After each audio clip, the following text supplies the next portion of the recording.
long before he was the business mind behind Emmitt Smith, Kenny Anderson, Bobby Crimmins, Michael Pernfors, and Brian Shelton, long before he was labeled the agent from hell by Cowboys owner Jerry Jones, Richard Howell was a slightly built, slightly precocious human backboard of a tennis player from Atlanta. A child prodigy. I think he started at 6 years old and started winning tennis tournaments from the get-go. He's won so many Georgia tennis championships, state championships, too numerous to remember. Richard Howell, by most measures, is one of the two best high school players in Georgia history. Only he and Crawford Henry won the state title 4 straight times.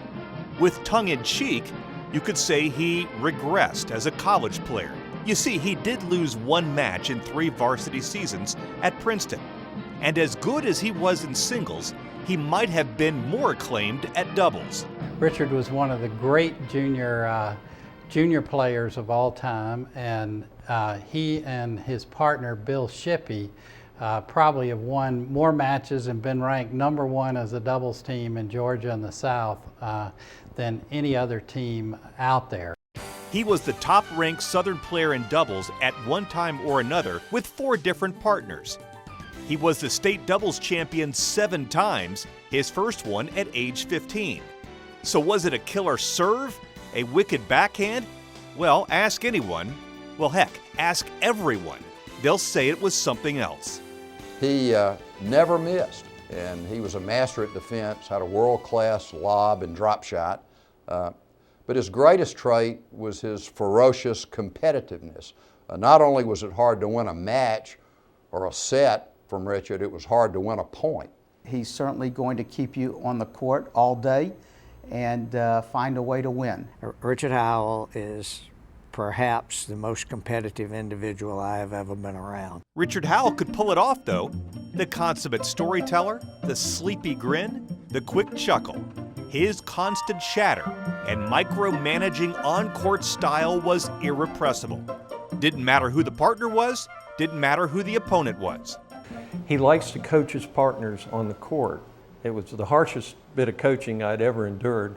In fact, the tournament referee came over and issued a warning to my partner. But it worked, and we managed to go on and win the match. But from now on, whenever I play with Richard, I'll always be on my toes and never have another lapse like that. He's sitting there playing against Terry McGurk. At the same time, he had a client in pro basketball under Terry McGurk in some doubles. And we're on the side of the fence and having a good hard match, and Terry caught a lob. Said, I didn't want to hit it over the fence. And Richard said, Terry, if you can't afford the ball, I will, but you better play it next time, because I don't know what's going to happen. Well, the next time Terry McGurk had a lob, he came up there, and sure enough, he whiffed the overhead. And Richard said, enough said, that's what I mean, you got to play the balls out. And I said, Richard, you got your client right there playing for the Hawks under him. What are you doing? But that was just Richard, the most competitive guy I've ever known on the tennis court. Howell became a sports agent in the mid-1980s as the offshoot of a legal career. And tennis was always a way to court a new client. He just ran me all over the court. By playing him, I could see how competitive he was. I knew he was very bright. The way he destroyed me, I could tell he was very, very competitive. And I thought he would do a great job, which he did. And while his football and basketball clients made the big money and the big headlines, he still made time to lead tennis groups like the GTF and the GTA. It was so obvious to all concerned that tennis was still #1 in his heart. Richard promoted tennis as well as anybody I've been around. Of course, he represented the great Michael Pernfors and of course Brian Shelton.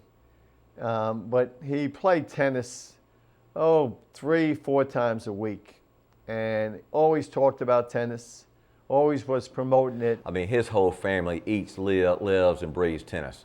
That they help a lot of people, what they've done, the knowledge of his tennis has been fantastic. His impact, both as somewhat of a historian, a player, and really as far back as president of the Georgia Tennis Association in the 80s, it's been an incredible impact at Georgia tennis. Richard Howell, the youngest member ever inducted into the Georgia Tennis Hall of Fame.